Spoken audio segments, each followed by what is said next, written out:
Donc une précision, alors c'est une rencontre qui fait partie de ces rencontres ateliers. Ça veut dire que tout le monde peut contribuer et vous êtes même largement invité à le faire, donc ne vous privez pas. Juste pour savoir parmi les gens qui sont dans la salle, est-ce qu'il y a des journalistes en exercice? Très bien. Des étudiants en journalisme? Très bien. Des gens avec des profils totalement différents et...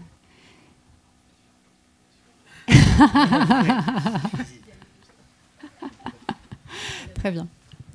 Et vous, juste pour savoir... En service civique en radio. D'accord. Donc voilà. Et des jeunes en service civique radio. Parfait. Alors on va commencer. Donc bienvenue pour cet atelier Comment expliquer la guerre aux enfants.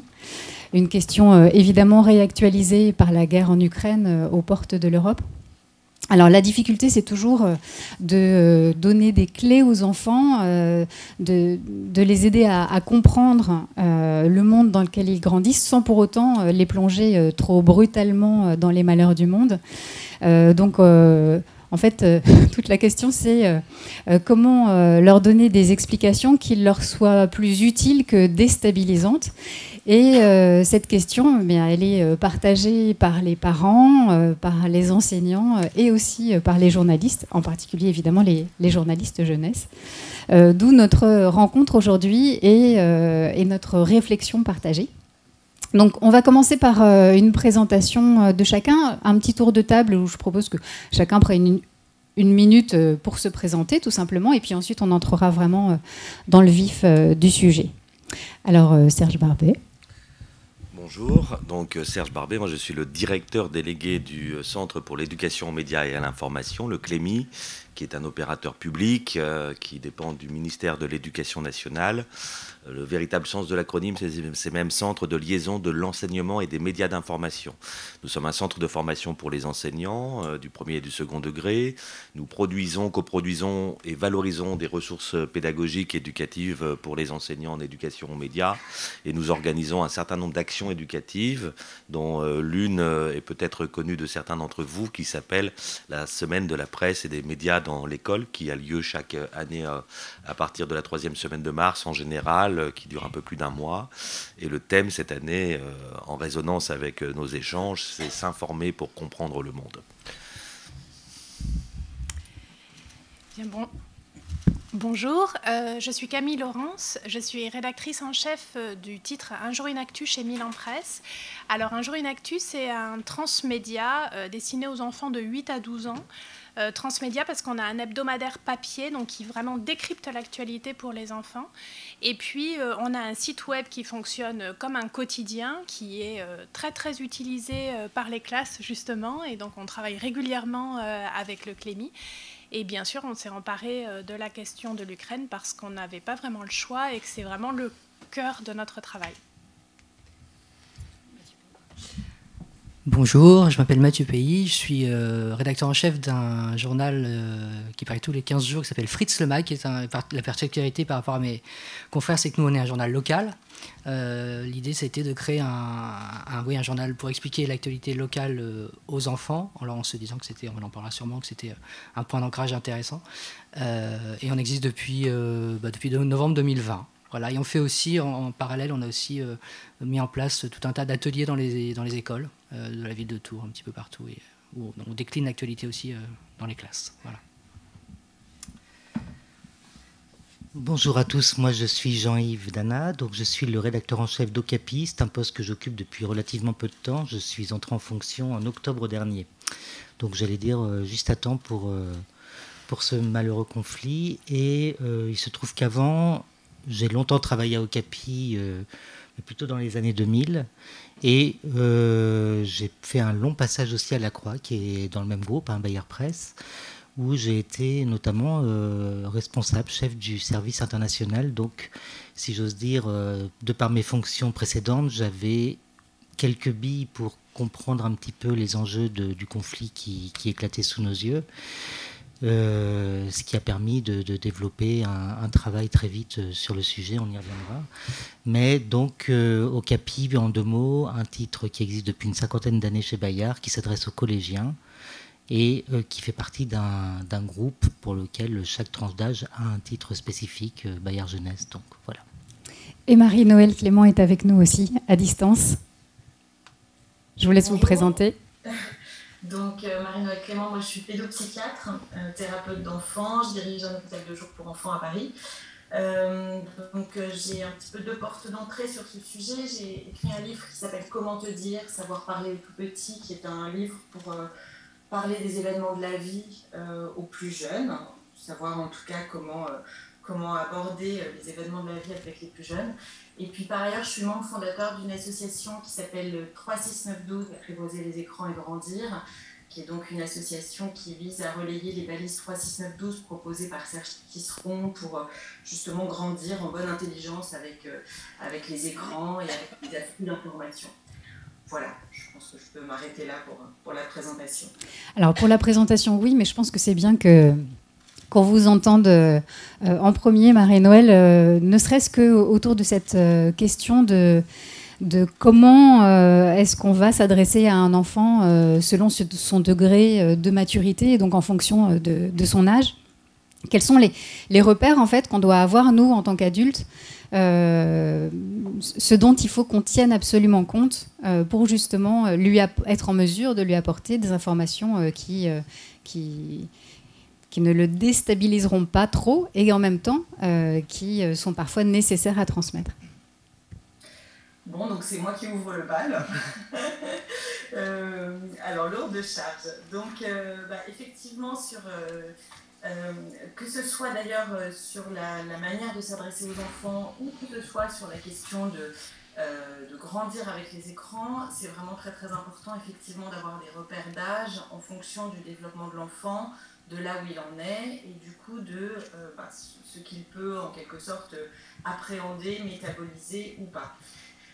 Donc si on prend l'exemple particulier qui nous réunit aujourd'hui de comment aborder la question de la guerre en Ukraine et de l'actualité de façon générale avec les enfants, on va dire qu'en tout cas pour les plus jeunes, c'est-à-dire les enfants d'âge préscolaire ou même avant l'âge de 5 ans, grosso modo, la question d'aborder l'actualité, elle va se centrer vraiment autour de leur petit monde, hein, c'est-à-dire qu'ils vont percevoir qu'il y a des inquiétudes autour d'eux, que peut-être à la maison, là, la télévision est allumée, que les parents discutent, etc. Et à cet âge-là, ce qui est surtout important, ça va être de les rassurer sur le fait qu'ils ne sont pas responsables des préoccupations de leurs parents. Parce que les tout petits, ils ont l'impression que le monde tourne autour d'eux et que si leurs parents sont contents, c'est grâce à eux, et si leurs parents sont préoccupés, c'est à cause d'eux. Donc avant cet âge-là, c'est surtout ça qui va être important.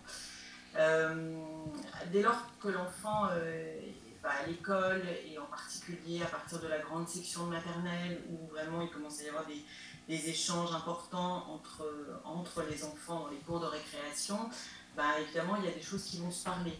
Il y a des enfants qui vivent dans des familles où on va discuter de plus de choses, donc ils vont ramener à l'école un certain nombre de nouvelles. Il y a un petit peu aussi la course à l'information la plus spectaculaire dans les cours de récréation. Hein, donc les enfants vont arriver avec des choses qu'ils ont entendues la veille au repas du soir, qu'ils ont plus ou moins bien comprises et qu'ils vont pouvoir jeter en pâture comme ça devant les autres. Et du coup, à partir de ce moment-là, c'est vraiment important qu'il y ait des paroles un peu structurantes qui soient tenues de la part des adultes qui font référence pour l'enfant. Donc les adultes qui font référence pour l'enfant, c'est avant tout les parents, évidemment, et puis les enseignants tout de suite derrière, j'ai envie de dire. Donc à ce moment-là, ça va être important de commencer à mettre des mots sur les choses, et notamment sur l'actualité, en restant... alors, d'abord, partir de ce qu'ils ont entendu, de ce qu'ils ont compris, donc les questionner sur là où ils en sont, de leur degré d'information finalement, de façon à ne pas aller aussi trop loin ou faire effraction dans leur imaginaire avec des images ou même des images verbales qui seraient décalées par rapport à leur propre connaissance et à leur propre savoir. Donc ça, c'est important, hein, de les faire déjà parler de ce qu'ils ont compris, de ce qu'ils ont entendu, et ensuite pouvoir amener des éléments de contextualisation, des éléments un peu factuels de contextualisation qui vont venir un peu border les choses, parce qu'on se rend compte que les enfants les plus jeunes, ils font très vite partir leur imagination sur des chemins qui sont voilà, parfois assez rocambolesques. Alors, bon, évidemment, l'actualité est tout à fait propre à ça, mais voilà, en dehors de ça, ils peuvent aussi imaginer des choses bien pires que ce qui se passe dans les faits. Donc, c'est important d'amener un petit peu des éléments factuels. Alors, bon, bah, les autres participants à la table ronde vont pouvoir effectivement parler de leur travail autour de ça, mais tous les petits journaux d'actualité qui sont faits pour les enfants peuvent être des supports extrêmement intéressants, hein, pour travailler ces questions-là avec eux. Voilà, quand on avance en âge à l'école élémentaire, bah, on est, je dirais, un petit peu sur la même lignée, hein, c'est-à-dire qu'il devient d'autant plus important d'échanger avec les enfants qu'ils échangent entre eux dans les cours de récréation notamment, et que là, on va pouvoir aller plus loin, effectivement, sur les éléments de compréhension du contexte, de l'actualité. Chez les adolescents, on a l'impression comme ça que les adolescents sont très informés, voilà, ils sont en permanence sur leur smartphone, alors avec les travers que ça peut avoir d'être tout le temps sur les sites d'actualité en continu, où finalement il y a des afflux d'émotions qui arrivent, et où c'est toujours un peu compliqué de métaboliser les choses. Sur les sites d'information en continu, c'est une info qui est vraiment à chaud, qui est assez peu contextualisée. Donc on ne doit jamais perdre de vue que les adolescents sont aussi à un moment de leur vie où ils sont en capacité de comprendre beaucoup de choses, mais en même temps ils sont en construction, hein, c'est-à-dire que ce n'est pas des adultes en miniature encore, c'est vraiment voilà, un être en construction avec toute la fragilité émotionnelle qui peut aussi aller avec. Donc c'est important aussi de continuer à accompagner à cette période-là, et je dirais que sans doute un élément important, ça va être de discuter avec eux des sources d'information et peut-être d'essayer de les amener vers des sources d'information un peu plus classiques, ou en tout cas,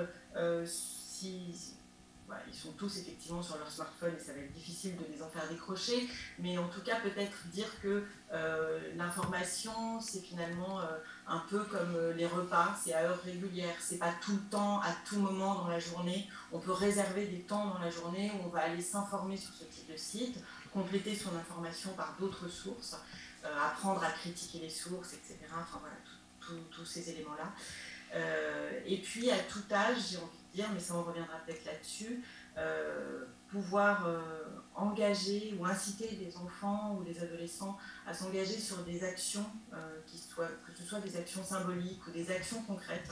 Ça va aussi les aider dans ces périodes extrêmement troublées à avoir le sentiment d'être pas seulement des spectateurs de l'information, des spectateurs impuissants de l'information, mais aussi peut-être pouvoir voilà, s'engager, avoir le sentiment de se mobiliser, d'être actif ou d'être acteur de quelque chose. Voilà, je ne vais pas mobiliser la parole plus longtemps pour cette introduction, je réagirai peut-être ensuite à ce que vous direz les uns et les autres. Voilà. Merci Marie-Noëlle. Est-ce que dans la salle, il y a quelqu'un qui veut réagir ou poser une question avant que je fasse intervenir les journalistes là-dessus? Alors on continue. Donc on va avoir 3 exemples effectivement avec Okapi, avec Un jour une actu, avec Fritz, de ce que s'efforce de faire la presse jeunesse pour informer les enfants de manière adaptée. On peut peut-être commencer par Jean-Yves Dana, avec Bayard Presse, et Okapi en particulier. Entendu, d'accord. Alors Okapi, je vous le disais, on est un média qui s'adresse à des collégiens, mais on participe à un groupe où il existe des titres organisés sous forme de maillage, en fait, qui suit la croissance de l'enfant depuis le premier âge jusqu'aux années lycée. Et lorsque ce conflit a éclaté le 24 février, nos différentes rédactions qui sont organisées sur un étage à Bayard. On est à Montrouge, en banlieue parisienne, et il y a un étage entier à Bayard qui est dévolu à la presse jeune, avec chaque rédaction, qui ne sont pas des grosses structures, hein, on est une quinzaine de personnes par équipe en gros, tout métier confondu de presse. Toutes les rédactions donc, se sont retrouvées dans une salle pour discuter au lendemain de ce grand bouleversement pour nous tous. D'abord pour se parler entre nous déjà, parce que je crois qu'on était tous aussi un peu en sidération. C'est pas qu'une histoire d'enfants et à qui il faut apporter des choses, c'est aussi nous-mêmes essayer de comprendre ce qui nous arrivait. C'était quand même la première fois que nous, de notre vivant, on assistait à ça, c'est-à-dire un pays en Europe qui en envahissait un autre et le bombardait militairement, et cette guerre qui était à 1500 km de Strasbourg, je crois que j'ai lu, même pas. Enfin, donc on est quand même sur quelque chose qui, pour nous-mêmes, était un choc. Et évidemment, ce choc s'est accompagné très vite de celui qu'on a reçu de nos lecteurs, les uns et les autres, ou de leurs parents. Parce qu'évidemment, beaucoup de choses passent par les lecteurs eux-mêmes qui nous écrivent via un blog, via un réseau social, et des parents aussi qui comptent sur nous pour apporter très vite des éléments qui, eux, les aideront à donner, pas forcément des explications, mais en tout cas à déclencher une discussion à même de pouvoir rassurer l'enfant dans le foyer. Parce que très vite, ce qu'on a constaté, et je pense que mes collègues diront à peu près la même chose au niveau des ressentis d'enfants, c'est l'enfant, comme vous le disiez tout à l'heure, qui se sent impliqué à titre personnel, ou en tout cas qui s'interroge sur est-ce que cette guerre, on dit qu'elle est à nos portes, c'est un peu l'expression consacrée, mais est-ce qu'elle est à nos portes au point que ma maison, elle est menacée ? Est-ce qu'elle est à nos portes au point que ce qu'on appelle cette troisième guerre mondiale, alors que je sais vaguement ce que sont les deux premières en l'occurrence, mais est-ce que ça veut dire que la guerre, elle va arriver chez nous et maintenant, quoi ? En gros, est-ce qu'il faut se préparer à fuir, nous aussi, comme le montrent ces images auxquelles on a pu être confrontés par accident ou intentionnellement, si on est devant la télévision, si on est devant nos téléphones et qu'il y a des images qui circulent de gens qui nous ressemblent et qui sont obligés de fuir.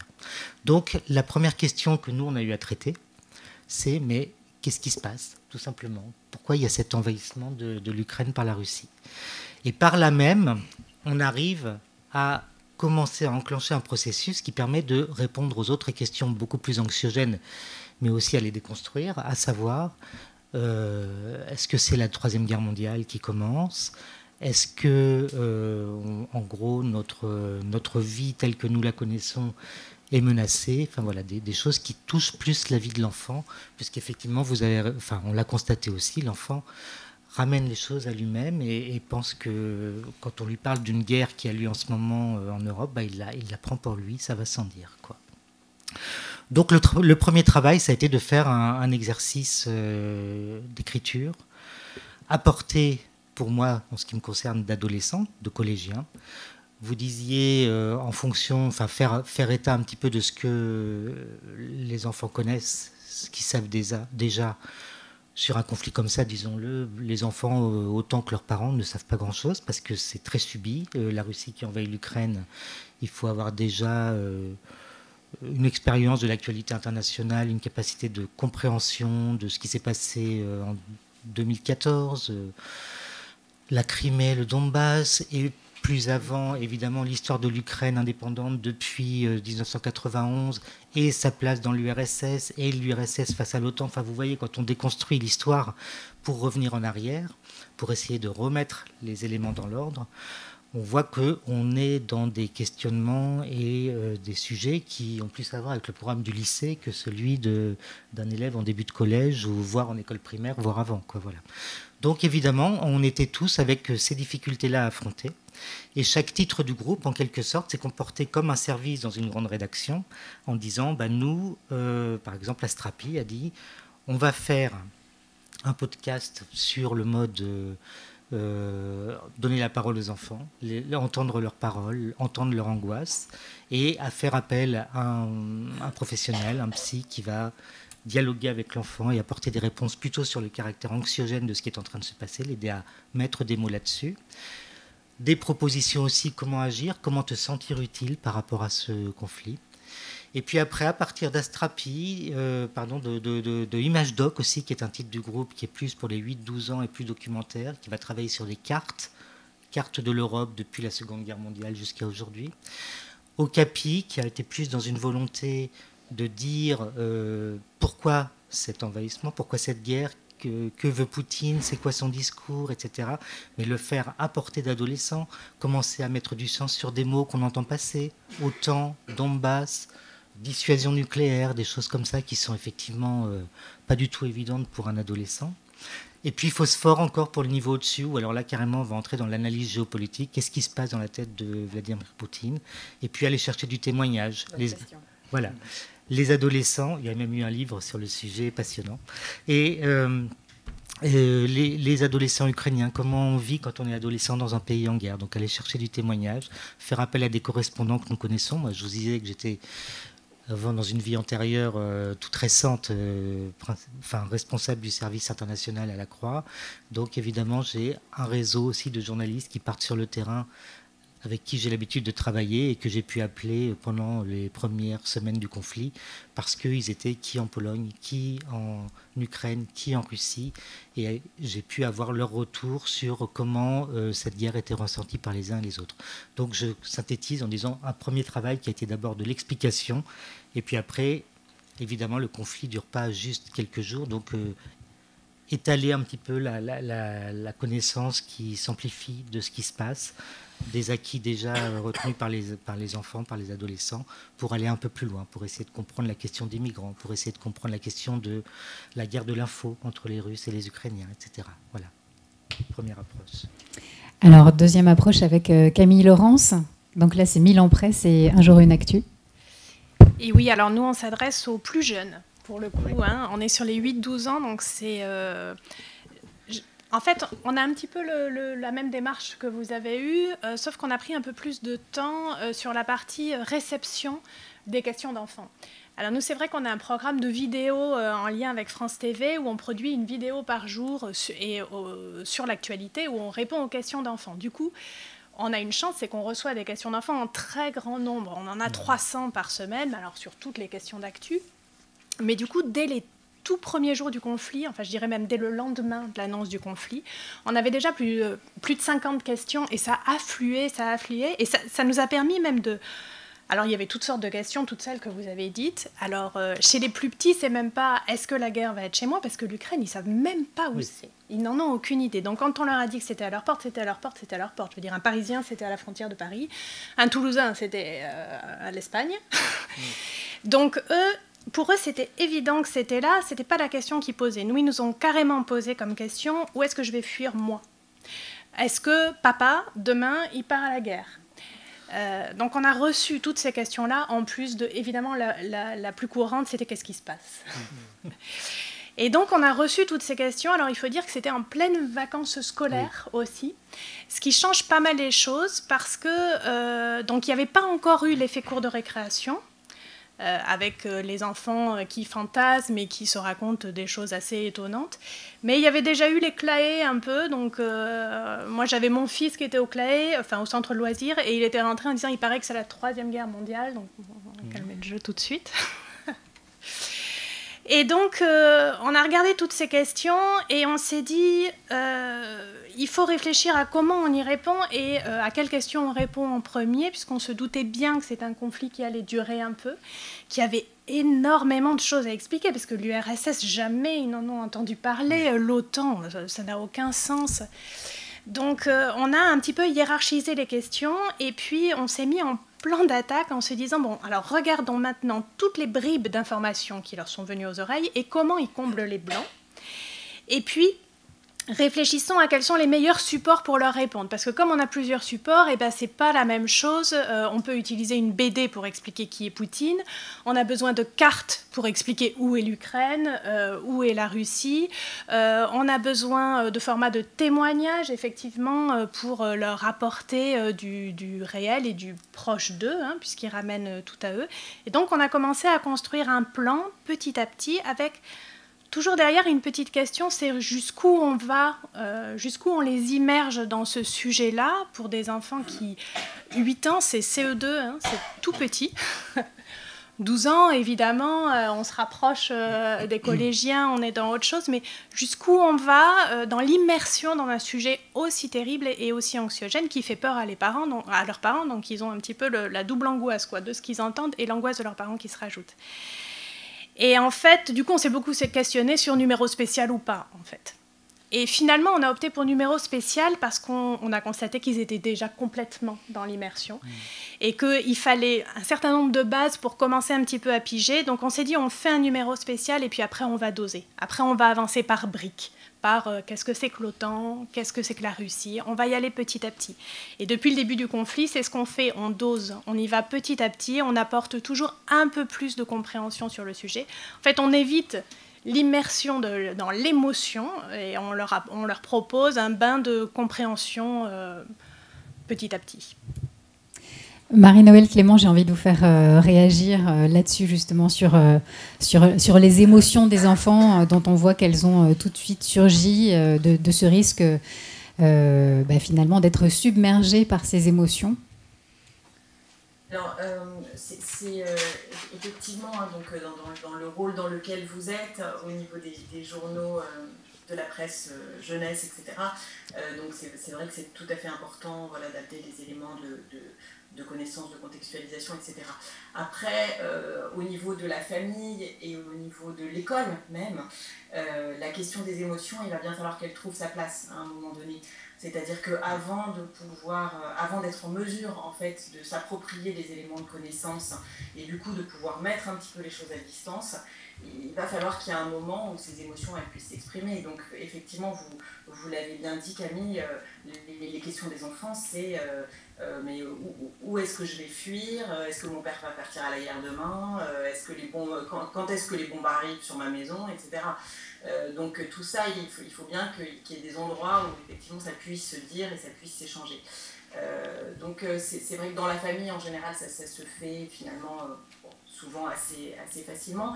À l'école, je constate que alors, tout dépend des enseignants, des classes évidemment, mais il peut y avoir une sorte de réticence à venir, à laisser advenir les émotions sur le terrain de l'école, de la classe, parce que quand je suis enseignant, qu'est-ce que je vais faire de ces questions-là, de la question qui prend l'enfant aux tripes, hein, finalement, ce qui est mais est-ce que moi demain ma maison elle va être détruite par une bombe par exemple.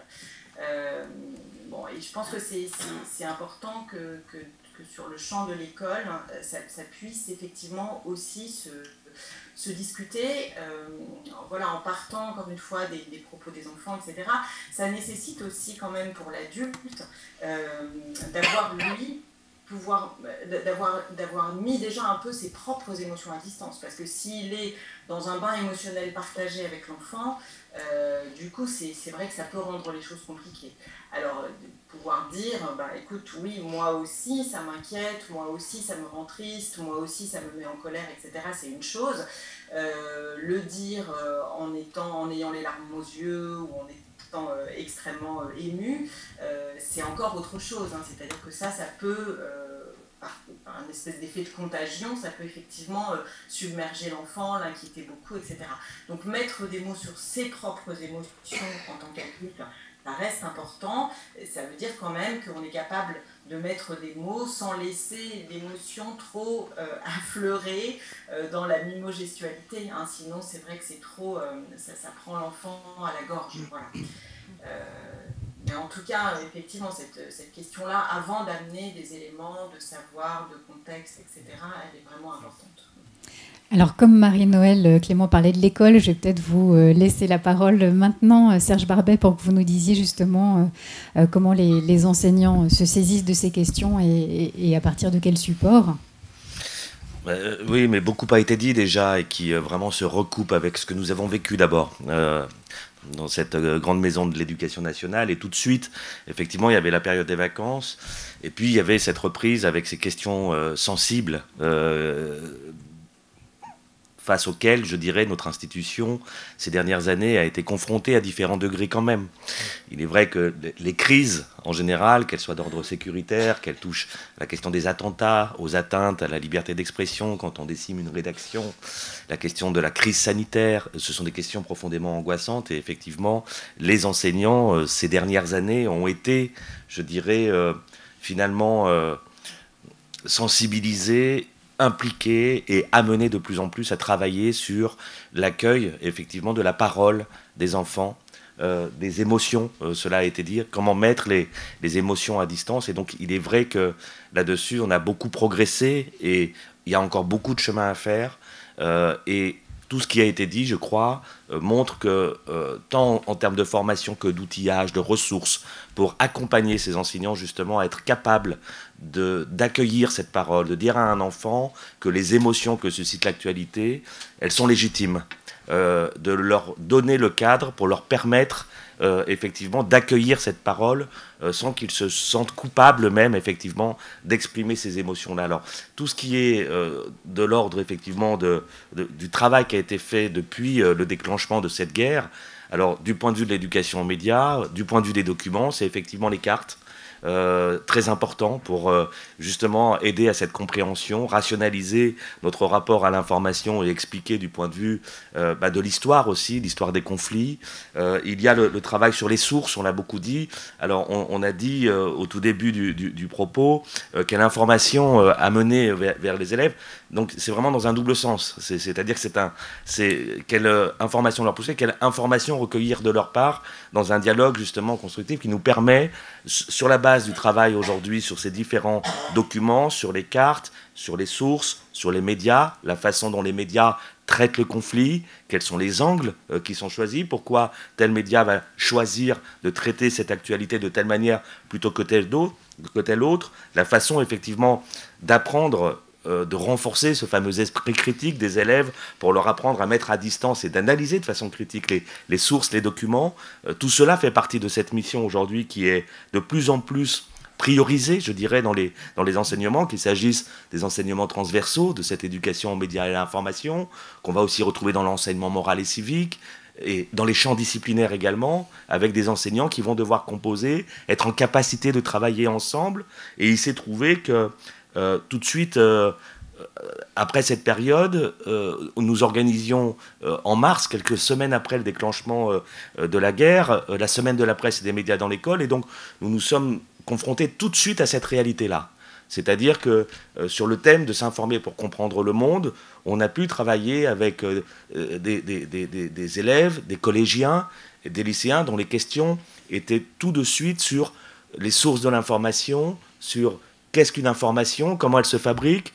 Des élèves nous disant, mais la propagande, par exemple, effectivement, on a eu une question qui était dans un lycée de Plohermel. On avait fait un déplacement et un lycéen nous dit, mais comme on travaillait sur ces sujets-là, on a à ciel ouvert, enfin devant nous, des entreprises d'une guerre de l'information à l'ère numérique, avec les entreprises de propagande, la guerre de l'information côté ukrainien, côté russe, montrer justement comment elle s'opère. Et un élève nous dit, mais en France, la propagande, c'est France Télévisions, c'est les médias publics. Et on avait des journalistes qui intervenaient aux côtés des enseignants, et donc certains étaient un peu choqués de la question, et disaient, mais non, moi j'ai travaillé dans le service public, jamais j'ai pris mes ordres dans tel ou tel ministère. Et alors on a dit, attendez, cette question elle est fascinante. Elle est nécessaire. Mais... Elle est nécessaire, et elle nous permet en fait justement de poser les termes sur la définition. Qu'est-ce que la propagande, qu'est-ce que l'information, quelle valeur de l'information, et puis ensuite, avec effectivement des enseignants qui travaillent dans des classes médias, dans différents dispositifs, on a aujourd'hui aussi, au travers de ces guerres de l'information, dans ces guerres hybrides, de nouvelles, des sujets émergents. On parle effectivement de ces données ouvertes, de l'OSINT, aujourd'hui, qui sont extrêmement importants pour comprendre le data journalisme, pour comprendre les nouvelles formes d'enquête journalistique aujourd'hui, pour comprendre comment on parle parfois de journalisme de solution, mais l'objectif de ces journalistes, d'abord des reporters de guerre sur le terrain, qu'on a fait aussi intervenir devant des élèves, c'était des séquences tout à fait fascinantes, et de dire comment aujourd'hui, effectivement, cette quête de l'information pour expliquer ce qui se passe, pour vérifier les faits tels qu'ils se produisent, et ben aujourd'hui ça jaillit aussi dans notre périmètre de l'éducation pour travailler sur l'information à l'ère numérique. Et donc l'analyse des datas, des données,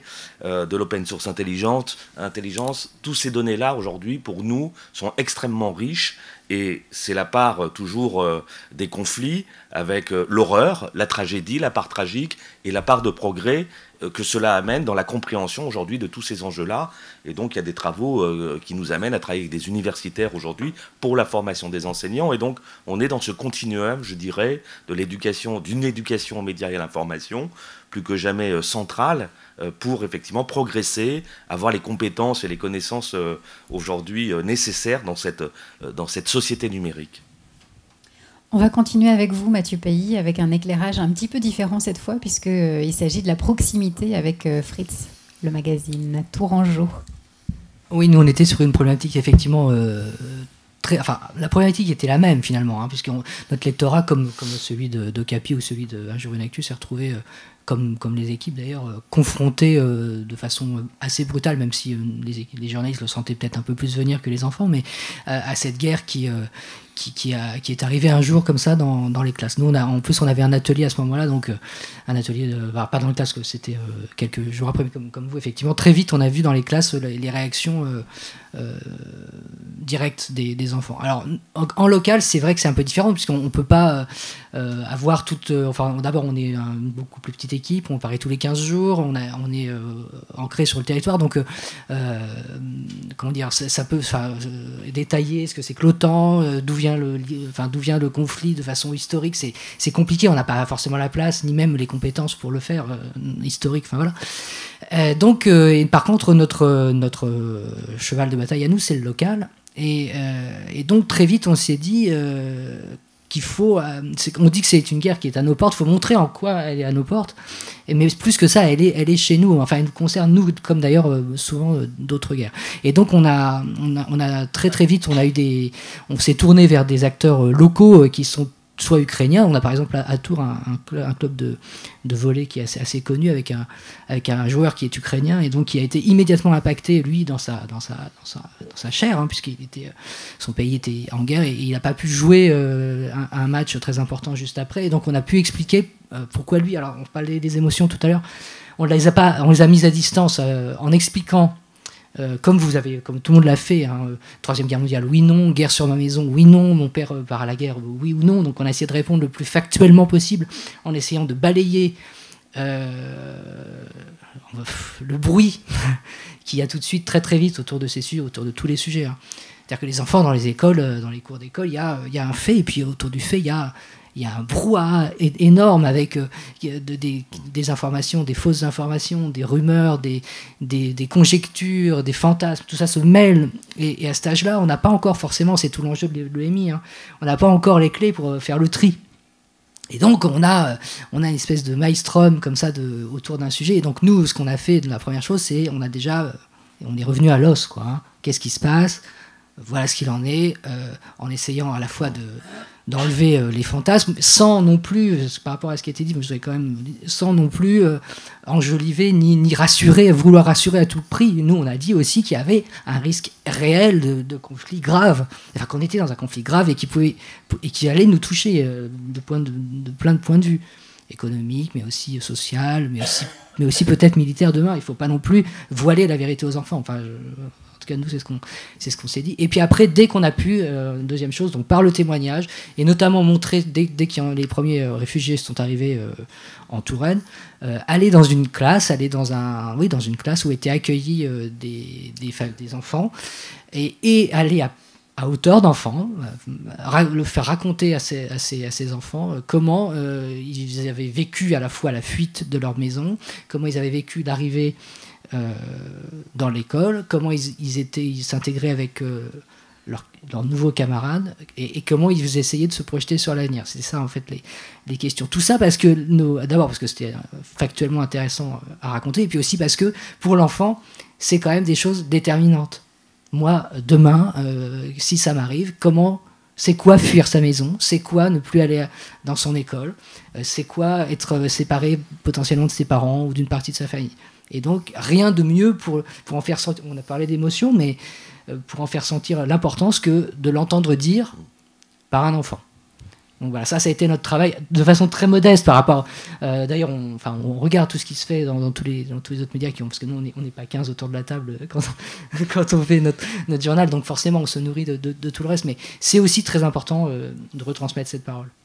Mais on sent toute la complexité. Vous êtes toujours là, Marie-Noëlle Clément. J'ai l'impression que la session s'est refermée là, à l'instant même où je voulais la lancer. Il y a moyen de...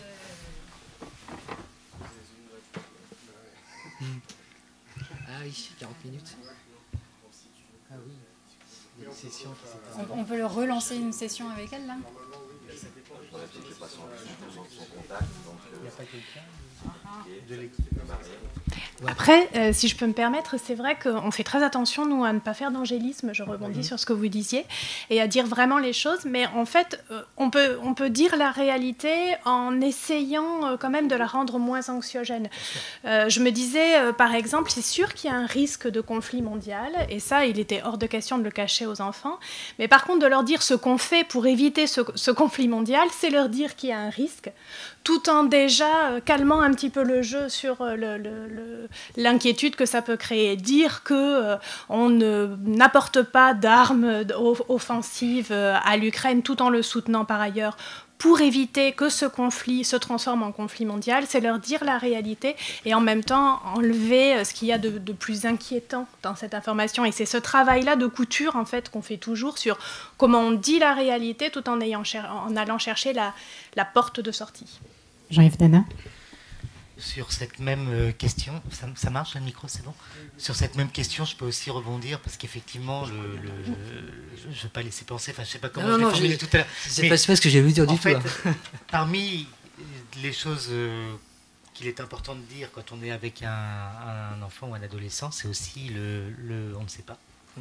La question qui reste sans réponse parfois, notamment sur cet enjeu du risque de mondialisation du conflit.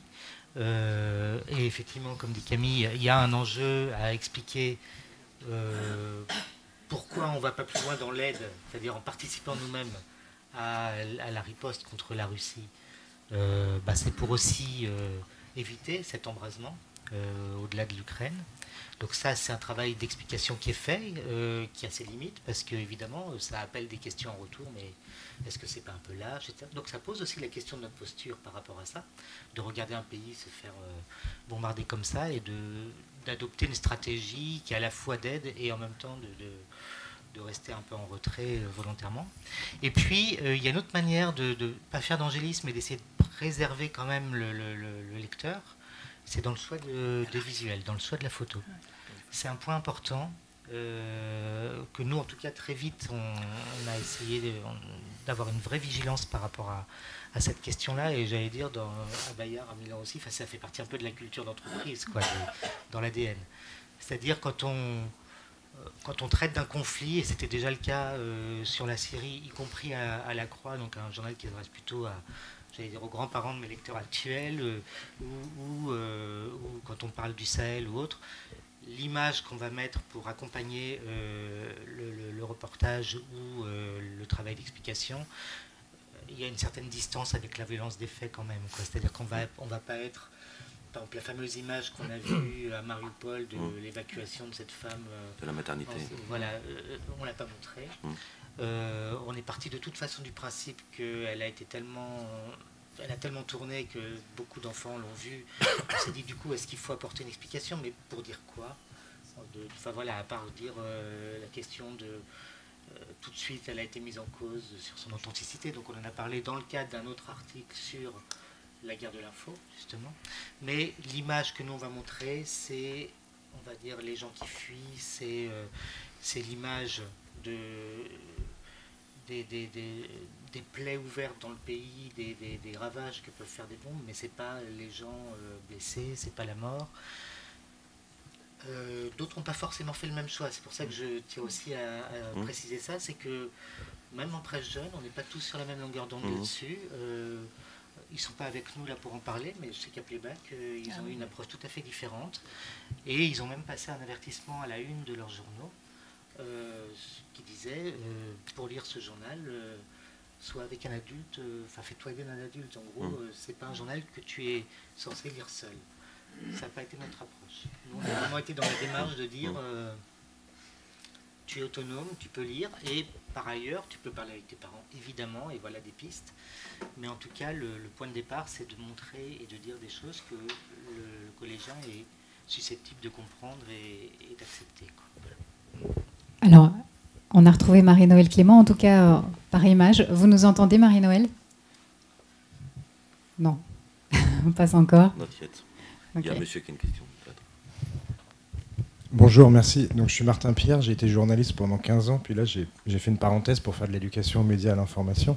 Je suis formateur aussi en EMI, on m'a beaucoup fait intervenir avant la semaine de la presse, enfin autour, dans la semaine également, il n'y a pas que la semaine de la presse, il y a tout ce qui reste ailleurs, et tout a changé bien évidemment dans ce que je proposais comme contenu, mais comme on nous fait beaucoup intervenir sur les fausses informations, les complots, la guerre de l'information, moi c'était avec des plus âgés au lycée, au collège, il fallait quand même que je les montre ces photos. Et en fait, j'ai souvent l'impression de remettre une pièce dans le jukebox en me disant, je sais qu'ils les ont souvent vus, et d'ailleurs, ils en ont vu des bien pires sur un certain nombre de réseaux. Ils m'en parlent, hein, puisqu'ils me parlent de cadavres, de choses comme ça. Mais j'ai l'impression que quand on parle de fausses informations, plus de ces sujets, de ces questions vives de société dont Serge Barbet a parlé, hein, des attentats, il n'y a pas trop de fausses informations sur quand tout va bien, quoi. Quand il fait beau, voilà, c'est des fausses informations sur la violence, les guerres, les attentats. Et donc, il faut quand même qu'on utilise ce matériel, nous, en tant qu'intervenants. Et j'ai malgré tout parfois l'impression de provoquer parfois autre chose, même si ils me confient leurs paroles. Donc c'était ma question, c'était comment, tout en utilisant ce matériel d'actualité, qui est plus facile pour moi en tant que journaliste intervenant d'utiliser que l'enseignant, même si il y a la petite option sciences politiques qui est super au lycée et qui a beaucoup servi hein, dans le conflit en Ukraine, mais comment on peut continuer la progression pédagogique, cette séquence, avec en plus apporter un peu le réconfort aussi de l'utilisation de ces photos, de ces vidéos, parce qu'on va débunker Boutcha, on va débunker des choses comme ça, quoi. On débunke pas, encore une fois, les chatons, même s'il y a des vidéos sur les chats qui sont super. Hein. Serge Barbet. D'abord, vous avez raison de dire qu'il n'y a pas que la semaine de la presse, bien évidemment, et puis l'éducation aux médias aujourd'hui... on va dire qu'elle est organisée autour de ce qui s'est passé pendant des décennies, c'est-à-dire sur la base du volontariat des enseignants qui se sentaient en confiance pour mener ces activités. Et puis progressivement, on est entré, je ne vais pas faire toute la chronologie, mais dans un enseignement fondamental et obligatoire. Aujourd'hui, l'éducation aux médias et à l'information, elle est dans les programmes. Elle est dans les programmes du collège. On travaille sur le premier degré également, aujourd'hui, à avoir une approche justement avec les plus jeunes âges pour apprendre justement ce qu'est l'image, notamment une éducation à l'image et bien d'autres travaux que l'on fait aujourd'hui sur le premier degré. Et effectivement, les nouveaux programmes, que ce soit sur le volet des humanités ou sur les volets scientifiques, des sciences numériques et technologiques, permettent aujourd'hui de croiser effectivement ces enjeux de connaissances et de compétences. Et donc c'est toute l'année effectivement que ce travail est fait pour les enseignants. Et c'est vrai que non, l'utilisation des images, l'accès aux images violentes, c'est quelque chose qui, ces dernières années, se développe aussi beaucoup parce que la réalité du fonctionnement des plateformes et des réseaux sociaux, on a beaucoup parlé du rôle de TikTok aujourd'hui sur la propagation des fausses informations et au-delà des fausses informations, plus complexe encore, des entreprises de propagande qui sont à l'œuvre aujourd'hui.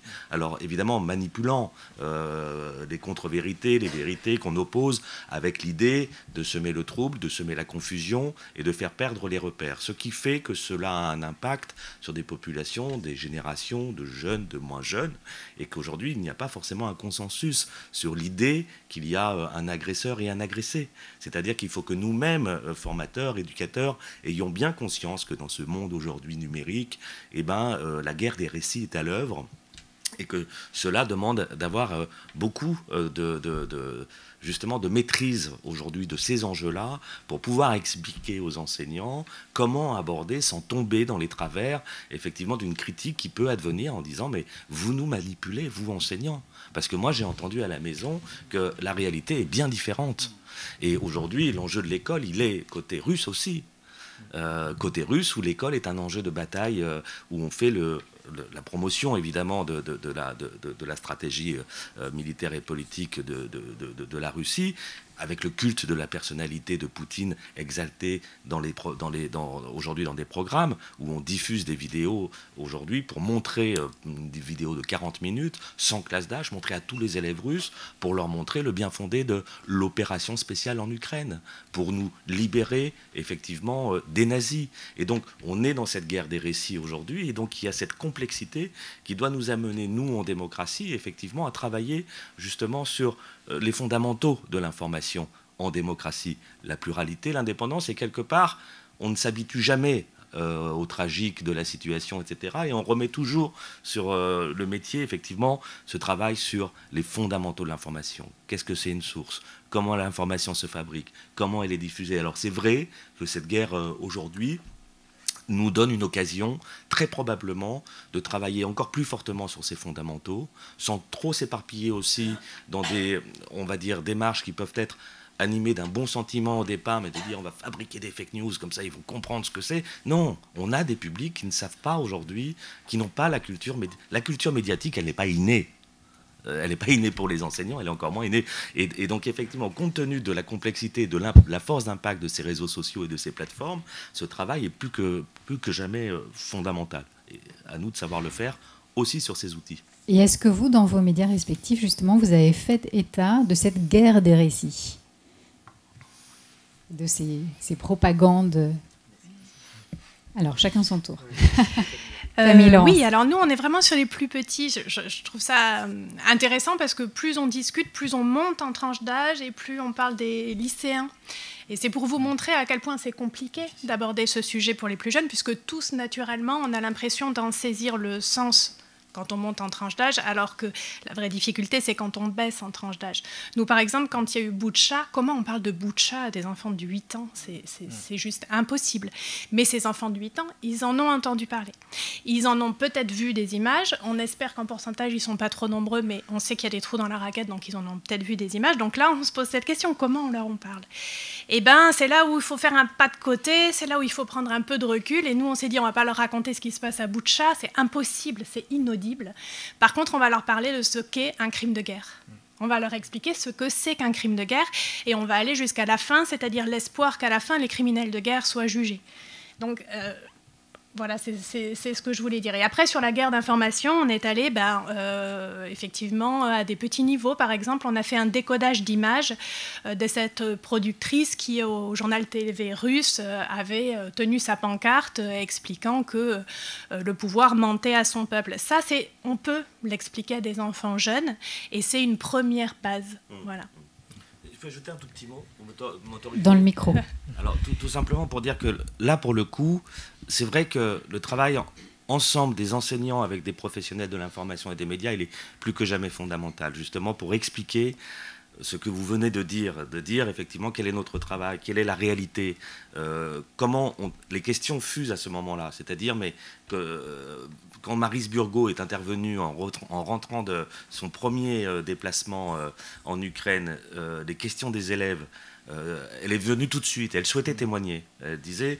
Bon, les rédactions en chef nous disaient laissez un peu les reporters tranquilles parce que quand ils rentrent, ils ont besoin d'une phase de repos, de déconnexion, on les laisse avec les familles. Et non, certains disaient non, certainement pas. Moi, je veux aller dans les écoles. Je veux raconter ce que nous faisons effectivement pour qu'il y ait cette compréhension de la fabrique de l'info.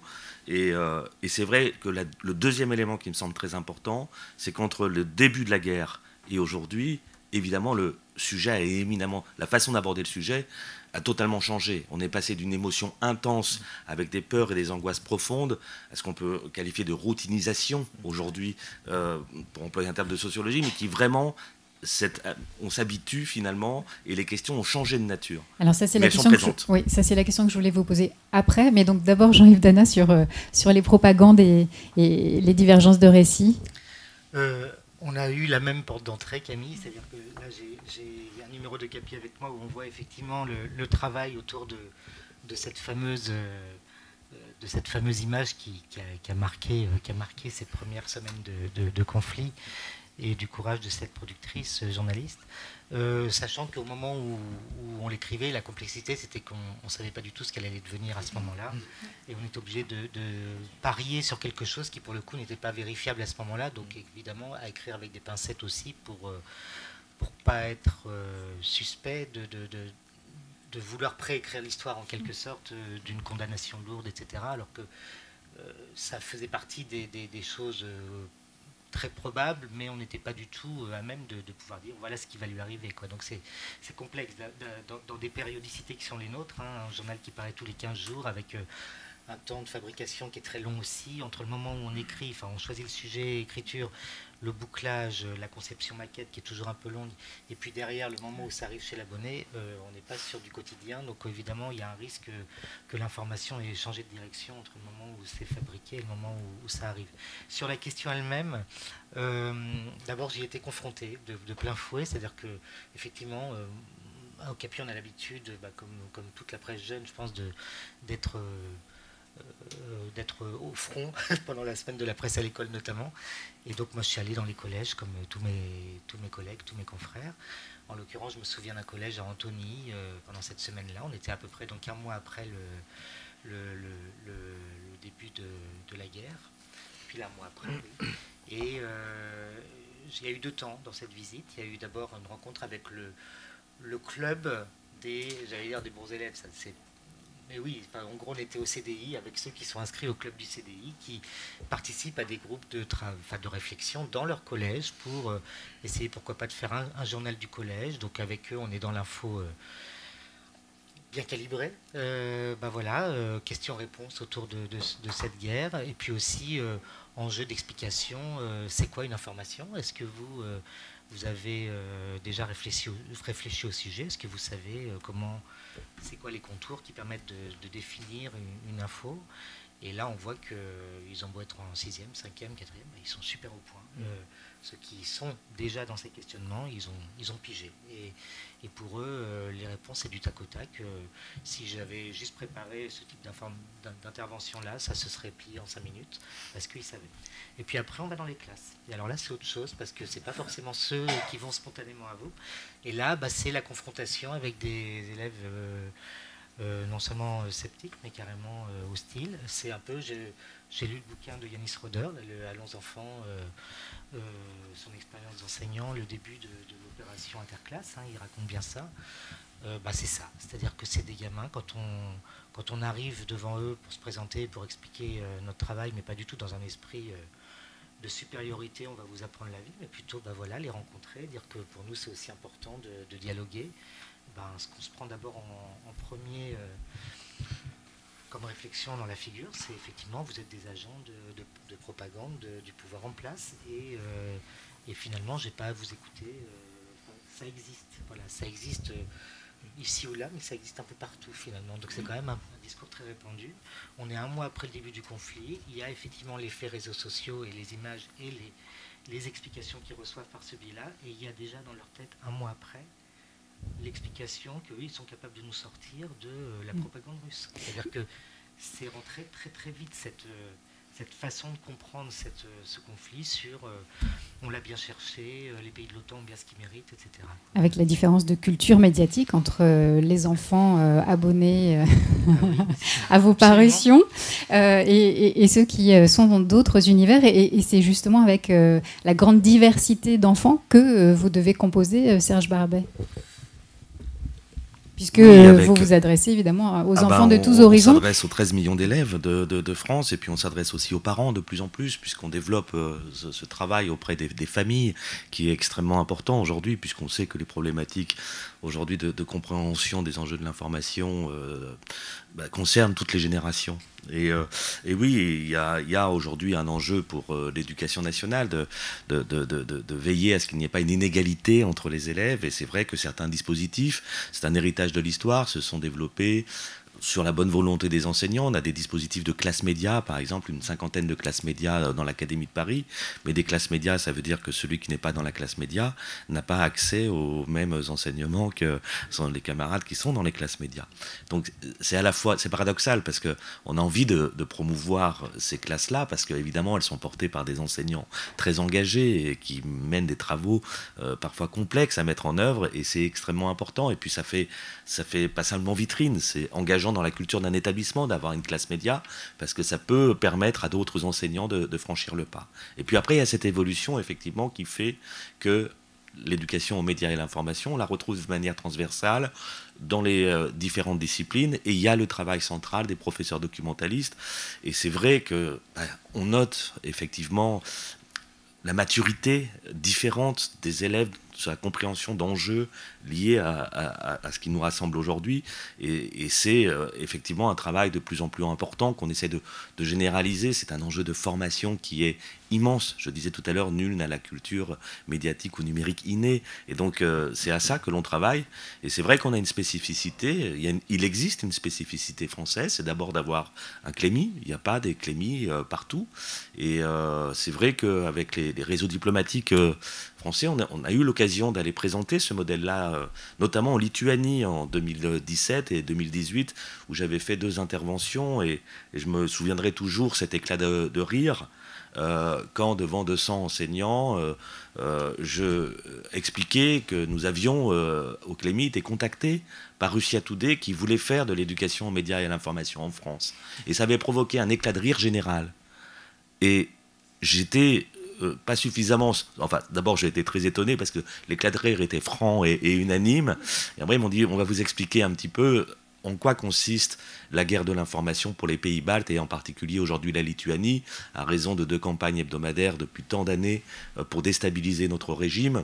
Et donc, effectivement, on se dit que cette guerre hybride qui combine aux actions militaires, une guerre de l'information par tous ces moyens que nous connaissons, parce que nous avons librement accès à l'information dans nos démocraties, qu'on décrit aujourd'hui, les journalistes nous permettent de comprendre ces entreprises à l'œuvre, c'est tout à fait inquiétant aussi dans la mise en perspective qu'on peut faire, de dire mais finalement cette guerre de l'information qui dure depuis des années de façon très ciblée, est-ce qu'elle est englobée dans une stratégie de conquête territoriale derrière qui fait... Donc ces enjeux-là aujourd'hui, je dirais que sans attendre jusqu'au lycée, c'est vrai que c'est aussi compte tenu de notre accès à des sources d'informations multiples, on peut être étonné.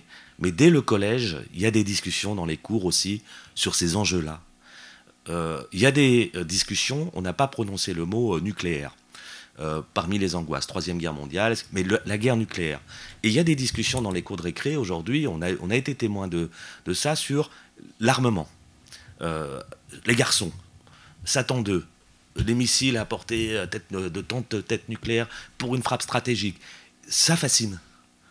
Parce que ça joue sur l'émotion, et on veut aussi parler de ces sujets-là. Et donc ces sujets sont, on voit, tout à fait complexes et doivent nous amener à être aujourd'hui toujours présents pour mettre à distance, parler en faisant des comparaisons. Et les professeurs d'histoire-géographie ont un rôle majeur pour dire que tout se répète dans l'histoire et que ces stratégies aussi de propagande liées à la peur, effrayer l'ennemi à travers notre arsenal fantastique, ça résonne. Et on sait ce que ça a été pendant la Seconde Guerre mondiale, dans la stratégie nazie par exemple.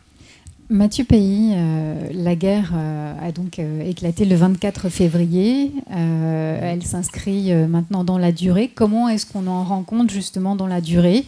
Est-ce qu'il faut continuer d'en parler régulièrement? Est-ce qu'il faut faire des pauses pour épargner un petit peu les jeunes? Comment est-ce que vous procédez? Alors, nous, on n'a pas, comme on n'est pas un média d'information générale au sens propre, on n'a pas vocation à suivre toutes les évolutions du conflit au jour le jour, enfin la semaine, on parle toutes les 2 semaines. Hein, mais en même temps, à chaque fois qu'on a une conférence de rédaction, un mardi sur 2, évidemment le sujet est là, bien sûr. Et donc, en fait, ça va être des touches. En fait, on est un journal assez structuré, nous, hein, dans notre très rubriqué, très charté, quoi. Et donc, on consacre très régulièrement une de nos rubriques à ce que je disais tout à l'heure, un exemple lié à la guerre en Ukraine, soit donc un témoignage, une rencontre, soit quelque chose d'un petit peu plus mis en situation, où là on sort un peu de notre cadre local et on passe sur de l'explication plus nationale ou internationale, par petites touches. Voilà. Nous, c'est un peu ce qu'on a choisi de faire quand un sujet est saillant. Alors, c'est vrai, par rapport, on a parlé de Boutcha tout à l'heure, moi, je dois avouer hein, qu'il y a des sujets sur lesquels on s'est heurté, enfin, qu'on a choisi en fait, délibérément de ne pas traiter. On est nous aussi, on est sur les 8-12. Hein. En plus, on n'a pas de photos, on se pose même pas la question des photos parce qu'on prend pas de photos d'AFP pour plein de raisons, c'est pas notre créneau, donc c'est très très difficile en dehors de certaines petites touches explicatives qui passent par des quesacos. C'est quoi ? Qu'est-ce qu'on dit ? C'est quoi un massacre ? C'est quoi un crime de guerre ? Effectivement, là, on va faire un quesaco très très factuel qu'on va agglomérer ou 3 questions que tu te poses auxquelles on va répondre. On va demander à un historien ou de répondre pour nous. Voilà, c'est un peu en fil rouge. Alors vous dites que vous ne prenez pas de photos de l'AFP, mais parfois ça peut être tout aussi bien, voire mieux, d'avoir des dessins. Oui, tout à fait. Mais nous, en plus, on va être surtout. Alors, on a une petite BD, donc qui peut, voilà, mais on va être surtout dans la photo d'illustration de témoins, en fait. Hein, ça va être ça. Hein. Donc, on raconte des aventures, des aventures. On raconte pas des histoires, hein, mais des gens qui ont fait des actions. Par exemple, à Tours, il y a une mère et sa fille qui sont allés, il y en a eu d'autres en France, hein, qui ont fait le voyage de Tours jusqu'à l'ouest de l'Ukraine pour apporter des vivres et des médicaments et qui sont revenus. Voilà, donc il y a eu tout pourquoi elles ont fait ça, alors qu'elles n'étaient pas spécialement dans l'humanitaire, hein, c'était quelque chose de personnel. Pour quel était le déclic, pourquoi entre mère et fille, et puis voilà, donc on va s'appesantir sur ce genre de témoignage pour essayer de montrer que le conflit il est toujours là, mais il est toujours là, hein, parce que malgré tout, comme on dit, les images, la télé, sur les réseaux, elles sont là. Hein, donc, Camille Laurence, vous, il y a une fréquence avec les vidéos, c'est quotidien. Donc, du coup, comment est-ce que vous gérez la question à un jour une actu ? Vous disiez justement que vous aviez été submergé par les questions d'enfants. Vous les prenez les unes après les autres. Vous vous dites, vous parliez tout à l'heure d'une progression, de dire c'était brique par brique. Donc, vous continuez à essayer de construire progressivement le récit ? Oui, on continue à le construire parce que le récit continue et change. Par contre, on ne le fait pas à la même intensité. Et puis, on le voit, enfin, je ne sais pas si vous voyez la même chose, mais quand même, les enfants sont entrés, ils sont un peu moins là-dedans qu'au début. Ils sont un peu lassés. Hein. Ils ont envie de reprendre leur vie. Et ils ont eu le Covid... c'est bon, quoi. Au bout d'un moment aussi, ils veulent autre chose. Donc, c'est pas nous qui faisons l'actualité, donc on continue à leur parler de l'Ukraine dans les évolutions, mais on fait pas du suivi jour à jour comme les médias adultes. Hein. On leur parle pas de Mariupol, de la prise de Mariupol. Est-ce que les Russes, est-ce que les Ukrainiens ? Non, on va chercher des choses qui ont du sens. C'est exactement ce que vous disiez. On va chercher maintenant plutôt du côté de ce qui rend moins impuissant, c'est-à-dire les témoignages de gens qui agissent aujourd'hui, les témoignages des enfants ukrainiens qui sont arrivés en France et qui sont à l'école. On leur parle des effets, alors c'est un peu plus compliqué, mais on peut en parler à des jeunes, les effets sur notre vie au quotidien, le prix du gaz qui augmente, leurs parents qui se disent c'est un peu plus dur, les pénuries d'huile, voilà. On continue à leur parler de l'Ukraine, pas de la même façon et pas avec la même intensité, on leur parle aussi de plein d'autres choses qui se passent aujourd'hui dans l'actu.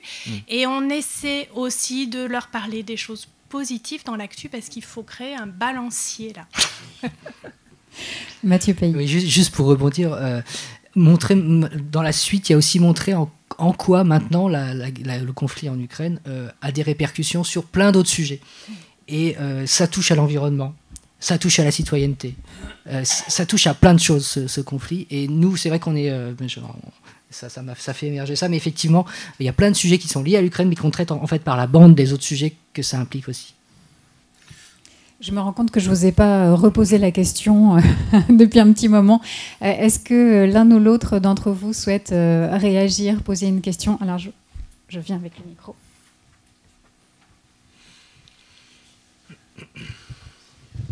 Bonjour. Une question pour Monsieur Dana. Vous avez parlé d'élèves hostiles à votre arrivée dans les classes. Première question, quel est le résultat à la fin de la journée? Est-ce qu'ils sont toujours hostiles ou est-ce qu'au contraire, ils sont peut-être dans une démarche de changement d'esprit? Et une autre question peut-être sur le profil sociologique justement des publics jeunes qui sont défavorisés face à l'information. Quelles initiatives ont pu être mises en place pour permettre justement de leur apprendre au final à comment s'informer malgré leur profil sociologique qui les défavorise? Merci. Je réponds directement. L'intervention était trop courte pour pouvoir parler d'un bilan à la fin de la journée, puisque quand je parle d'intervention dans une classe, on est pendant 1 heure avec un groupe d'élèves et leur enseignant. Il y a un dialogue qui s'amorce. Il y a des élèves qui sont réceptifs, il y en a d'autres pas. On essaye d'aller chercher cela aussi sur le dialogue.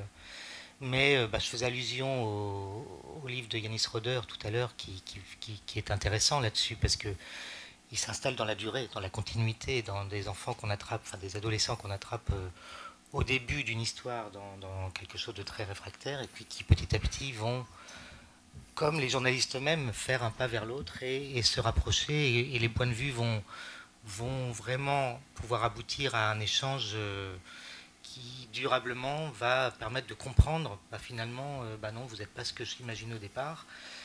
Parfois, j'en pense pas moins, mais au moins vous, j'ai compris que vous étiez honnête dans votre démarche et petit à petit, on construit quelque chose. En l'occurrence, avec ce collège, Anthony, auquel je faisais référence, on s'est inscrit dans une démarche de continuité, pourquoi pas. Alors là, on est vraiment encore au tout début, aux prémices, mais c'est vrai que pour que les choses puissent vraiment évoluer, il ne faut pas faire d'un coup sans lendemain, il faut y aller.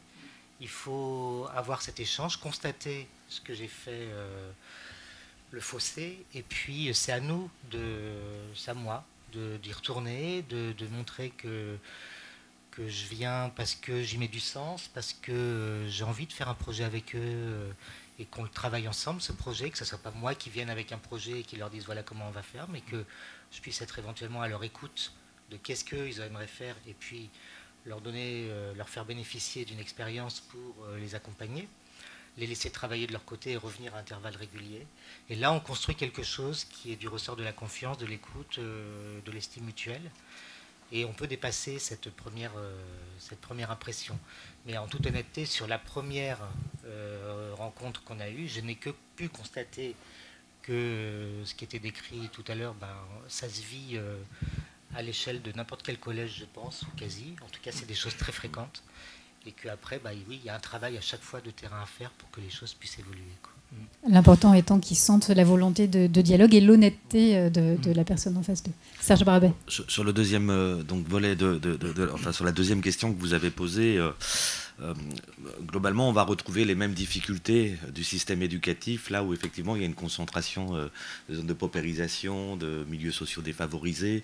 Et effectivement, la réponse, c'est que on a une éducation nationale, donc on a des programmes et qu'on est sur des équipes enseignantes à l'échelle du pays. On se méfie beaucoup d'avoir une approche, on dira, dédiée en fonction des profils sociologiques défavorisés, en disant l'éducation aux médias et à l'information, elle est en priorité pour ces publics-là, parce qu'aujourd'hui, c'est évidemment un enjeu de l'école pour tous les élèves, quelle que soit leur origine, et que l'approche, aujourd'hui, ces questions-là concernent à peu près tout le monde. Ensuite, il y a une deuxième évidence, c'est que en fonction des milieux sociaux, vous avez une capacité, puisqu'on est vraiment un sujet de coéducation entre les parents et l'école, où des familles auront la possibilité d'offrir ce que parfois l'école ne peut pas offrir aussi, justement un complément de formation à des enfants, des cours de sport, des cours de culture, des cours de théâtre, de musique, les ouvrir à des horizons différents. Et donc, effectivement, on va retomber sur ces schémas d'inégalité vis-à-vis de familles qui seront peut-être en incapacité. Et là, après, effectivement, au-delà de ces questions-là, il faut les aborder dans la complexité. Parce que vous avez des familles qui n'ont pas forcément des moyens, mais qui ont aussi une exigence éducative très forte vis-à-vis de leurs enfants. Et donc, qui sont vigilants par rapport à ces sujets du rapport aux écrans, de l'accès à l'information, où des familles plus aisées vont peut-être justement penser qu'elles peuvent s'exonérer de ces sujets-là, alors qu'elles-mêmes sont dans des pratiques totalement contradictoires. Et le rôle des parents doit être exemplaire. Moi, je suis parent, enfin, il y a beaucoup de parents, j'imagine, ici aussi, mais cette question de savoir aujourd'hui accompagner les enfants dans l'utilisation, elle est difficile pour tout le monde. Alors après, pour terminer, je ne vais pas être long, il y a des dispositifs qui s'appellent les cités éducatives en particulier, où nous sommes engagés avec l'Agence nationale de cohésion des territoires au niveau du CLEMI, mais il y a plein d'acteurs, il y a également des médias qui sont engagés dans cette démarche pour véritablement créer des équipes qui vont aller sur le terrain, au plus près du terrain, en fonction des problématiques des établissements, justement en expérimentation et en déploiement. On est depuis 3 ans sur 14 territoires labellisés cités éducatives. On a fait travailler ensemble des éducateurs spécialisés, des intervenants professionnels des médias et de l'information, pour faire des ateliers, pour vraiment, et c'est du sur-mesure, j'ai envie de dire. Aujourd'hui, le dispositif des cités éducatives est très important, puisqu'il y en a 200 sur le territoire national, et donc c'est un boulot de mise en cohérence des équipes pour répondre, voilà, en priorité à ces difficultés-là. On verra ensuite, dans la phase de restitution, si on aura beaucoup progressé, mais ceux qui s'occupent de ça, et les témoignages qu'ils en font, sont très, très, très positifs. Et c'est un vrai bonheur que de faire l'éducation, la citoyenneté de cette manière-là. Mathieu Pays, vous voulez dire un mot et après je vous redonne la parole. Juste un exemple un exemple personnel par rapport à ce que vous disiez. Avec Fritz, on a la chance de mener des ateliers au long cours dans les classes. On n'est pas au collège, on est en école en CM2. Le but étant on arrive avec une page blanche et à la fin du cursus, ils font leur journal, un Fritz.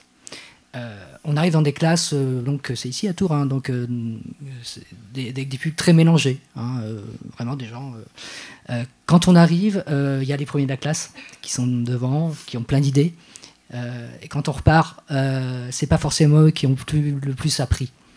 Moi, j'ai eu vraiment des émotions avec des enfants qu'on voyait à la fin, au fond, un peu rebutés, et puis parce qu'on a fait un papier qui les a touchés, qu'on a choisi leur papier, qui se sont impliqués, ils ont une vision complètement différente, et à la fin, c'est bonheur, quoi. Vraiment, on sent qu'on a modestement montré comment on fait un journal, et comment ça peut être plus que valorisant, comment c'est important qu'ensemble, avec nos différences, et que le gars qui semble pas dans le moule pour être journaliste, alors je mets des grosses guillemets bien chromés, hein, soit en fait celui qui a appris le plus dans ces ateliers, et c'est possible, quoi. Mais ça demande du temps, hein.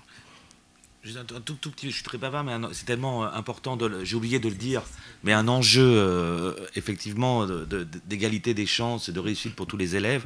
Dans cette éducation aux médias et à l'information, travailler avec des élèves en difficulté pour les réintéresser aux apprentissages, en travaillant l'oralité. Quand on fait une web radio, par exemple, c'est vrai qu'on voit des choses où les enseignants nous disent mais c'est extraordinaire parce qu'on va travailler sur les fondamentaux, sur l'écriture, sur la lecture, on va préparer une émission, mais on va aller plus loin, on va travailler des compétences essentielles aujourd'hui, et notamment cette question de la collaboration, du dialogue, de l'écoute, de l'oralité, savoir s'exprimer, se lever, prendre un micro, parler devant ses camarades, travailler cette confiance et cette estime de soi. Pour le coup, évidemment, il y a un enjeu social de l'école énorme au travers de ces pratiques qui sont très efficientes et qu'on essaie de remettre au goût du jour au maximum, tout le temps. Alors, qui voulait intervenir? Vous étiez plusieurs.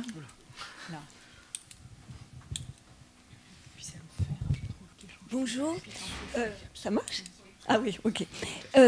Oui, c'est une génération de jeunes qui est vraiment très informée parce qu'elle s'informe sur les réseaux sociaux et sur parfois des canaux que nous ne maîtrisons pas vraiment, comme TikTok, Twitch, etc. Je voulais savoir si vous faisiez une veille sur ces réseaux et si éventuellement vous allez à l'encontre des jeunes sur ces réseaux pour leur expliquer ou démonter certaines informations. Je peux répondre pour ce qui me concerne. Au CAPI, par exemple, on a créé une chaîne TikTok en février. Alors, ce n'était pas du tout lié au conflit, puisque la réflexion est amorcée en amont et elle a été lancée au début février. Et aujourd'hui, on en est à peu près à... Enfin, on a dépassé, il y a à peu près 2-3 semaines, le million de vues sur la chaîne, donc on y a trouvé notre place. Je dois l'honnêteté de dire que ce n'est pas un travail pour le moment qui est mené en interne, c'est-à-dire qu'on a fait appel à un sous-traitant qui sait faire ce genre de format, parce que nous, on démarrait, ce que vous avez très bien dit, on n'est pas forcément, nous, à même comme ça, du jour au lendemain, de sortir un format TikTok bien calibré et en ayant bien compris les codes du premier coup, a fortiori... sur ce type de plateforme, il ne faut pas se louper. Si on fait quelque chose qui est à côté de la plaque, ça peut être assez radical, et notamment quand on est quand même un média qui a pour vocation d'aller vers ce public-là.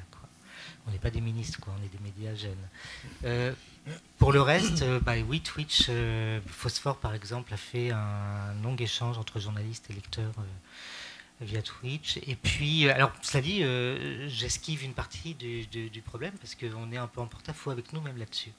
Parce qu'on fait un travail quand même de sensibilisation dans nos pages pour dire les réseaux sociaux, faire attention. Avant 13 ans, c'est pas permis. À partir de 13 ans, c'est avec l'assentiment des parents. Enfin, tout en sachant ce que sont les chiffres, c'est-à-dire 60% d'une tranche d'âge à cette...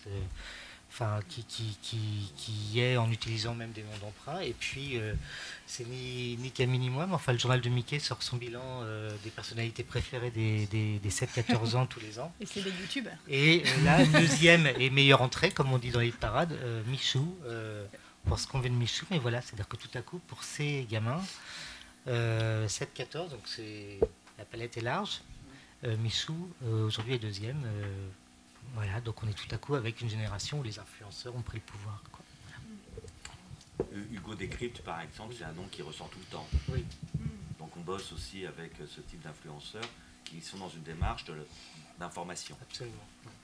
Alors juste pour... moi je ne suis pas du tout dans la création de ce contenu parce qu'en effet je ne maîtrise pas ces choses-là.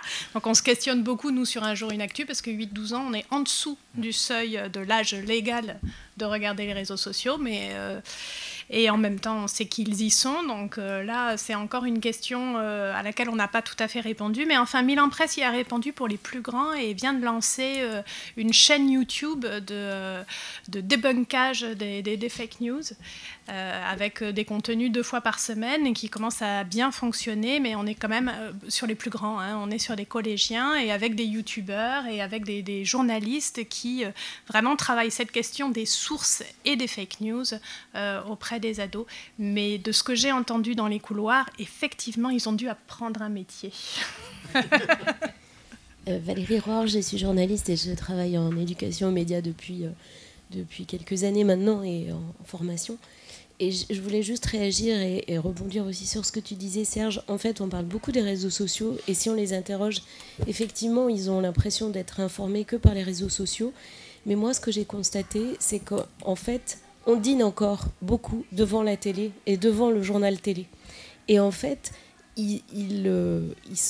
des informations leur tombent dans les oreilles, parce que c'est vraiment ça. Et après, il y a 2 possibilités. Soit ils en discutent avec les parents et ça fait sens, soit il n'y a pas de dialogue avec les parents ensuite, et là, ça donne des gros gloubi-boulga. Et par exemple, la dernière grosse bouffée d'angoisse avant la guerre d'Ukraine, c'était, je ne sais pas si vous vous souvenez, de l'assassinat du gardien de la révolution en Irak.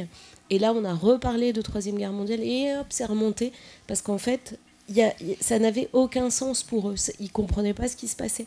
Et donc, en fait, pour moi, la façon de parler de la guerre aux élèves, c'est juste de poser les choses, d'expliquer ce que c'est Et rien que ça suffit à faire redescendre déjà beaucoup. Après, moi, j'ai une formation d'histoire, donc j'aime bien revenir sur l'histoire.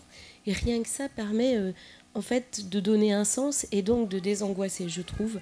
Mais ce qui est fondamental, c'est de ne pas oublier qu'ils sont beaucoup devant les JT et pas forcément avec une explication des parents.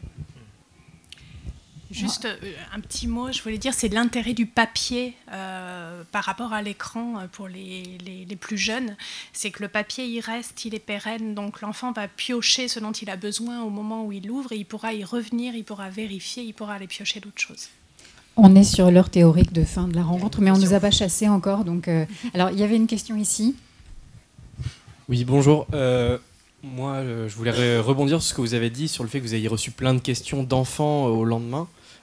Moi, personnellement, je suis en périscolaire. Le soir, je travaille en périscolaire. Et moi, personnellement, les questions qui sont le plus revenues, c'était les questions de « est-ce qu'on va mourir ?» Et en fait, entendre ça dans la bouche d'un enfant, déjà, ça fait un peu un petit choc. Et surtout, je ne savais pas trop quoi répondre, parce que je suis un peu décontenancé face à ça. Donc, qu'est-ce qu'on dit justement à un enfant qui nous demande si on va mourir, quoi? Oui, un jour. Un beau jour, ça va arriver. Alors nous, c'est des questions. La question de est-ce qu'on va mourir, on l'a aussi sur l'éco-anxiété, par exemple. On n'en a pas parlé, mais ça s'inscrit aussi dans un contexte où déjà ils ont ce traumatisme-là pour beaucoup, et où, pour rebondir aussi sur la question de la télévision et du débat entre parents et enfants, il y a des confrontations des fois très vives dans les familles sur mes parents ne font pas ce qu'il faut par rapport à la sauvegarde du climat. Et enfin voilà, ça c'est des choses qui sont d'un autre ordre, mais là aussi on a des conflits interfamiliaux entre parents et enfants sur une façon de regarder l'actualité et l'avenir, quoi. Je voudrais juste faire part de mon expérience de journaliste, prof de français et d'histoire géo et animatrice, notamment entre Blois et Tours, dans 2 cités éducatives, pour dire que si on n'améliore pas le statut de tous ces métiers, notamment l'enseignement, cela risque d'être très difficile d'enseigner, d'animer et d'informer, notamment pour des sujets de ce type. J'ai eu l'occasion de le faire avec beaucoup d'élèves, notamment de Blois, dans la plus grande sup de France, il y a 8 ans. Et j'ai eu beaucoup de chance de ne pas me retrouver dans la même situation que M. Paty. Sauf que cette situation-là, avec le phénomène des réseaux sociaux, avec le fait que l'information est traitée de nos jours de façon beaucoup plus difficile que quand moi j'ai commencé dans ce métier, j'avoue qu'en effet, il va falloir davantage que notre ministère de l'Éducation nationale soutienne davantage les professeurs. Merci. Je crois qu'on arrive vraiment à la... Bon, on peut répondre juste à cette question. Oui, bien entendu. Alors moi, je ne suis pas le représentant du ministère, mais on est un opérateur du ministère. On ne sait même pas qui est le ministre de l'Éducation. On ne sait pas encore. Le ou là, on va aller savoir. Non, mais vous avez raison de le dire, parce qu'en fait, nous sommes sur des enseignants, et moi, je me bats toujours pour rappeler aussi le rôle des enseignants, et qu'ils ne soient pas invisibilisés sur ce travail qui est fait, qui est un travail de fond. Et on s'en est rendu compte aussi, l'attentat contre Samuel Paty, à un moment donné, ça a éclairé beaucoup de la population sur ce travail qui était fait par les enseignants. Comment il était fait, avec quels moyens il est fait, avec quelle formation il est fait. Donc l'enjeu, il est total. Et juste, je voulais finir sur cette note positive, c'est que la question qui s'était posée tout de suite derrière, souvenez-vous, c'était de dire, est-ce qu'on va oser encore le faire après une telle tragédie? Et le nombre d'inscriptions qui a augmenté des enseignants justement sur des dispositifs comme la Semaine de la Presse et des médias a été vraiment une réponse qui était hyper importante à ce moment-là, puisque ça a encore beaucoup augmenté et que l'année 2020 a été une année de mobilisation extraordinaire et qui a reposé, puisqu'elle était extraordinaire. Du point de vue des intervenants, la question des moyens, c'est vraiment des sujets sur lesquels, pour le coup, il y a une mobilisation extraordinaire sur laquelle on travaille et puis on essaie de progresser ensemble, évidemment. Mais merci. Et merci beaucoup à tous. Je crois que ça a permis de vraiment mettre en évidence les problématiques assez essentielles qui se posent. L'importance à la fois de rassurer les enfants, mais aussi de leur donner justement des éléments de compréhension qui finalement, même s'ils ne sont pas rassurants dans l'absolu, vont quand même être rassurants dans les faits, les aider à se construire, les aider à se sentir plus fort, plus outillé. Et puis aussi cette notion du fait que chacun, à sa petite échelle, peut agir, peut être acteur et pas seulement impuissant spectateur de ces malheurs du monde. Donc je trouve que voilà, il m'a semblé que c'était très riche et je précise pour ceux qui ne le sauraient pas que cette rencontre a été enregistrée et donc sera diffusée sur la chaîne YouTube d'ici quelques jours. Donc vraiment merci à vous. Je suis vraiment désolée pour la connexion qui a craqué, avec Marie-Noëlle Clément qui m'a quand même envoyé un petit message pour dire qu'elle était désolée de nous avoir perdus et qu'elle vous saluait tous. Voilà. Merci. Merci beaucoup. Merci.